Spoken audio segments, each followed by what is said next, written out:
Family members are remaining tight-lipped at this time. They're afraid to speak out about Eric's death. They're fearful that the brutal killing is linked to organized crime. I think there was more to it than what we know at the present time. Brownsville resident Eric Candanosa had been transporting used cars into Mexico for the past 8 years.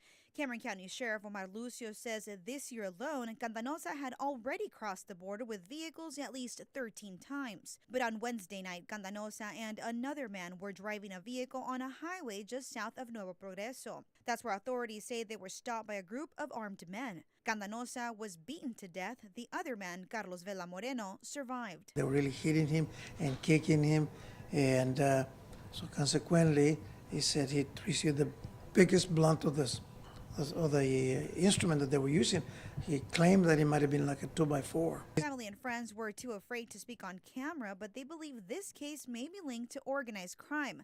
One person tells Action 4 that Candanosa was headed down the wrong path in life. Another person believes Candanosa was killed because they may have owed money or refused to pay bribes to organized criminals in Mexico. Sheriff Lucio says Candanosa's criminal record only consisted of a marijuana possession and traffic fines, but he says it's well known that criminal organizations in Mexico are known for demanding money. We've known that for a long time. Can I prove it? No. Do we know that these people go out here and say, look, if you want protection, you're going to have to pay for it? The vehicles that Candanosa and Vela were in were not recovered, and Lucio says it will be a challenge to figure out exactly how this crime happened since it was in another country. That he did go over there, and they were just waiting for him over there.